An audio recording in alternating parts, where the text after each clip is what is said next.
but not least, Dr. Imam Achmat Salie. Dr. Imam Salie has a bachelor's in higher education with majors in biology and physics and an academic preparation. He has a degree in Islamic jurisprudence and 2 PhDs. He was really modest in his biography, but he's a very well-rounded scholar within Islamic Sharia studies and also within academic studies. He is passionate about eco-spirituality, and interfaith, peace and social justice, humilities, failures, suicide prevention, and displacement studies. Salie speaks and understands several languages, including Classical Arabic, Afrikaans, Dutch, and Flemish. He has lived in Michigan for more than 20 years and spoke about Islam on 5 continents. His talk today, the abstract of which is, there is a unique balance between modern fascists that selectively deny facts, calling them fake news, and science, and those who worship science, replacing it with religion. The Islamic wisdom tradition uses science as a complement to revelatory sciences. Science as a 2-edged sword could destroy or bring comfort and convenience or devastation and disruption. There is definite place for science in Islam if it's anchored in compassion, conscious integrity, inclusivity, and ethical principles and values. Muslims and Arabs have contributed greatly to all sciences, the hard and difficult sciences and civilizations, without editing out the sacred. The use of the latest technologies and sciences alone are not a guarantee for peace, humanity, empathy, and dignity to all. Too often, the most scientifically advanced nations orchestrated the worst human disasters. Some writers have therefore written about the myth of progress. Very interesting talk, and I've always had the pleasure of listening to Dr. Imam.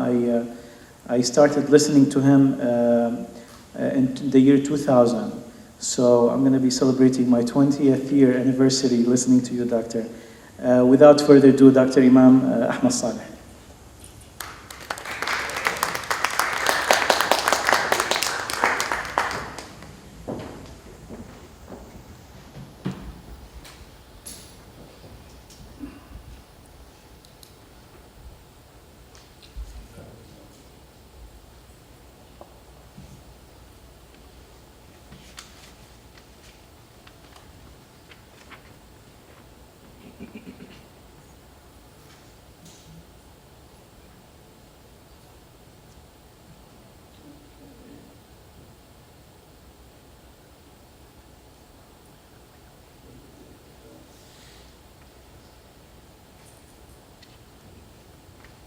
I'll just, Bismillah ar-Rahman ar-Rahim.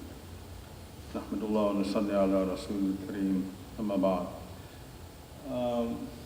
As we're waiting for, see that, just to upload.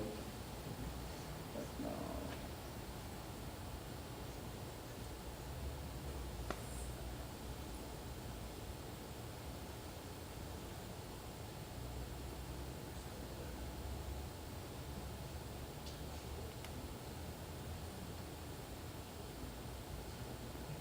Oh, there we are. So what I'm looking at is maybe a nuanced balance between 2 extremes. And I think Islam is always seen as the wasat, the midmost path, the path between those 2 extremes. Yeah. I'm looking at the scope of science in Islamic perspective. And then we look at emotional intelligence. Now, the subject taught in modern secular universities, so when I think of the scope, I would include all those sciences that are being taught. We call mathematics and physics and chemistry, these would be the hard sciences, but often the humanities are the most difficult sciences. And we have the University of Michigan Dearborn now incorporating all the humanities into the hard sciences. But I'm very intrigued by research methodologies on the margin. SIML, or the Simelian agonistic sociological approach that salvages freshness, newness, uniqueness, and allows for some opaqueness, complexity, ambiguity, and contradictions. It's always anchored in the primacy of experience. Now, there's place for inspiration, for poetic imagination, and even intuition. There was an early 20th century scholar, Miguel Hassin Palasois, a Jesuit scholar, and he already said then that, and he made some statements that were not backed up, and he said that all these saints of the Catholic Church took their thoughts from the Arabs in Andalus, and many of the scientists took their thoughts from and then only 50 years later it was being confirmed by other scholars. But as we also had previous speakers, Dr. Jabir say that science is never value-free, but there is a place like Wansborough, and many scholars speak about there is a place for an insider perspective. So if you're an insider, like I'm a Muslim, practicing Muslim, and I love spirituality, I cannot speak about other saints if I'm not really an insider. So those type of research, arguing for an insider perspective. You don't have to teach Islamic studies, and you have to be a non-Muslim or maybe an atheist or a Jew in order to teach that. You can be a Muslim. You can be a Jew teaching Holocaust studies, for instance. Now, there are donors of ideas, generators of ideas, implementers of scientific ideas, and the question is often, well, once you discover the idea and once you generate the idea, should those ideas be implemented? Should the atom bomb have been dropped on Nagasaki and Hiroshima? Should Dresden have been pulverized? These are some of the larger questions. Also looking at climate denial and looking at many on the right, the Christian right especially. And of course, I believe that there's definitely climate change. And I've been in a 2-hour presentation with people who have been for 10 years in the field, studying polar bears and seagulls, and finding something very dysfunctional, that these polar bears and seagulls are cannibalizing the eggs or the little polar bears. Now, the Quran, Hadith, they have important principles. The Quran is not a book of science. When Kokabi wrote his tafsir, some of the scholars said, you make this as if this is a book of science. If science is fallible and it changes tomorrow, Newtonian framework jumps to Einsteinian framework, and tomorrow it will be another framework, then you have to sometimes deny what you've written before that. So you have to look at principles, you have to look at ethical frames rather than science itself. But interestingly, we didn't know what our former speaker was going to say. I actually do believe that the ants spoke and that the bees were, God gave revelation. There's a beautiful documentary on the shaman of the Amazon and how the shaman of the Amazon knows the value of 10,000 plants, and how even Harvard professors with children who had mental health issues could not cure mental health issues, but the shaman in the Amazon, because of their intimate relationship with the plants, could actually cure that. So yes, I literally believe that the ant did speak to Sulaiman, and then the deer did speak to the Prophet, peace be with him, and then the Quran has, in fact, I take that as a plus for Islam in spiritual ecology, that most of the names of the Quran have the names of animals, the names of plants, whether it's the palm tree or any other flora or fauna. But so some scholars would say that, especially Kenneth Moore at the University of Toronto, and these are not ordinary scholars, these were all non-Muslim scholars and the best in their fields. speaking on embryology, the Quran describing the fetus as something leech-like when the telescope only came in the 16th century. Boris Bucaille, of course, is there, but one of my favorites is Sayyid Hussein Nasser. Sayyid Nasser wrote a book on science when he was in his 20s, but Sayyid Hussein Nasser was not only a scientist, he was also a philosopher. I think it's important for us to combine philosophy and science in order to understand much. But there's ample evidence now that the Arabs have been in the forefront of contributing to science, whether it's algebra, trigonometry, medicine. In fact, one of the first medical universities placed in Bologna was the inspiration of the Arabs. Some say even common law came from North Africa to Norman Sicily and then to Norman England, and then it came to the US. And Shatibi was one of the fathers of international law, and that was Grotius really plagiarized many of his ideas. So we find massive plagiarism from the West of the ideas of Arabs without acknowledging that. But I think most of these scholars were polyglots, whether it's a Razi only at age 45 becoming a doctor, Avicenna, and they had great patrons. People would give maybe purses and purses of gold for these people to develop their ideas. There would not have been a Renaissance had it not been for almost 900 years of Muslim presence on the Iberian Peninsula since 711 and 1692. And the Arabs there gave free tuition and free board to the nobles of England. When Oxford had only 40 books, one of the Arab sultans, the Cordoban Caliph, had 40,000 books. But you often had these scholars who had to use their swords to protect, the leaders had to use their swords to protect scholars. And I think we still need that freedom of thinking could only come about because you had great rulers protecting people like Rumi and Kunawi. Many a times rulers themselves were very accomplished, like Fatih of the Ottomans, who knew 8 languages and was very multi-talented. Dara Shikoh of India.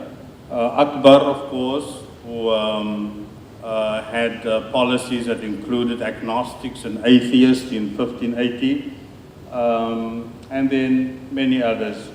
When Al-Farabi was attacked by robbers, we had the patron prince punishing the robbers. But then we also have gifted scholars in Africa. Usman Don Fodio in 1803 founded the Sokoto Caliphate, and he invited Suyuti to come and teach there. We also had Mansa Musa. Mansa is a title for a king in Africa. Now Mansa Musa ruled from 1312 to 1337, and he took bricks of gold to Egypt so that even the market crashed.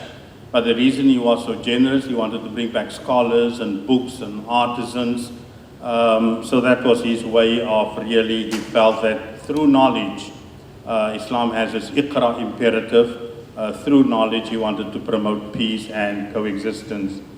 Mansa Abu Bakr, the grand uncle of Mansa Musa, in 1305 took out 2,000 ships.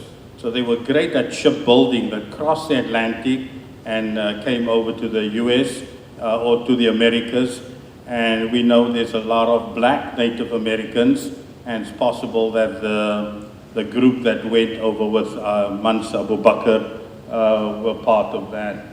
But because Islam did not emphasize any type of superstition, we did not have what the Portuguese had, believing that there were sea monsters in the ocean, and so none of that really existed. Now, there's always been place for women in Islam, and we know the Prophet said that from Aisha, is it 1/2 of your religion or 2/3 of your religion? Take half of your faith from Aisha. Hafsa archive. She protected the copy of the Mus'haf. But the daughters of Ibn Zuhr, Ibn Zor, they were surgeons. They were not only surgeons, but they were also writers of books on surgical topics. Now, very much like Denmark today, where there's freer higher education, and you even get a year's stipend post-graduation. The first Muslim hospitals in Cairo used to have stipends for people to convalesce and to recover. So when the hadith says, Talabul ilm farida ala kulli muslim wa muslima, Islam since its inception felt that women should be trained, and some of, I think Umar Farooq Abdullah has 14 CDs on great women and how they contributed in military, education, every other way. Women were the founders of the greatest universities in Fez, two sisters, Maryam and Fatima. The Kairawan University is another university out there.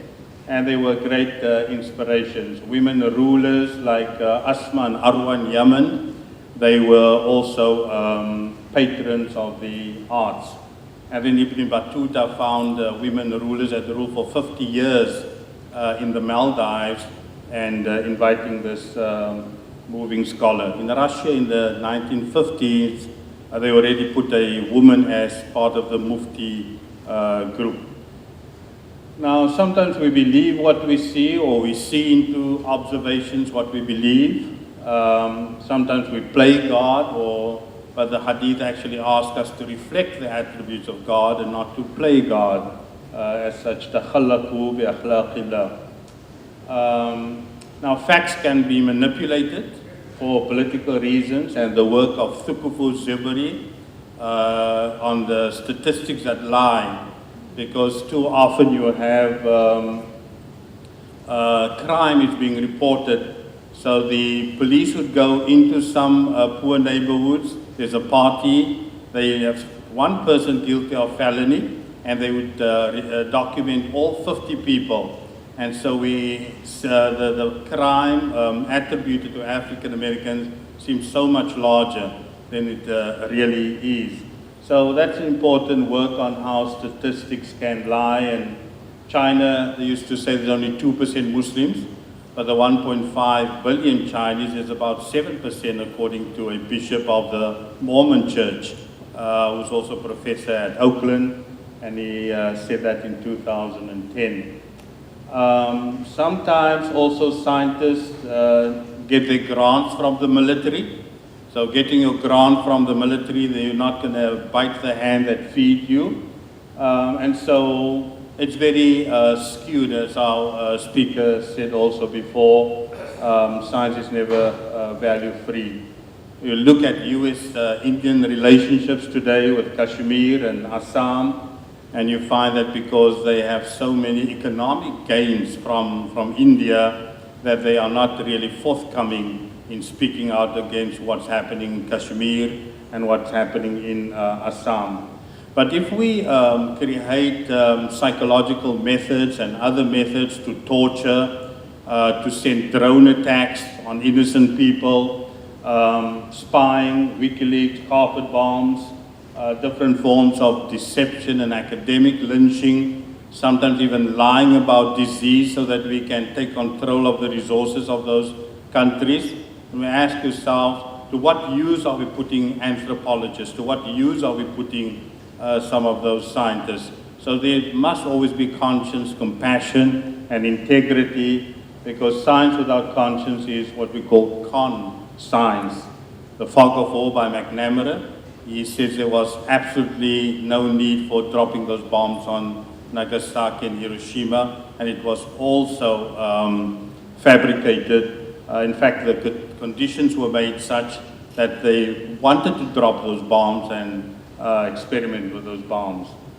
I think that was in the intro.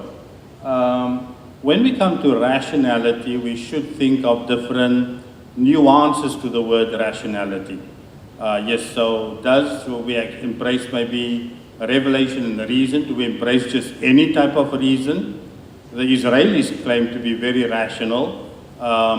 Many of those who are fascists claim to be very rational. Hitler wrote a book, and Germany at that time was extremely technologically advanced. In fact, many of the scientists with Einstein or even NASA space people came from that German period.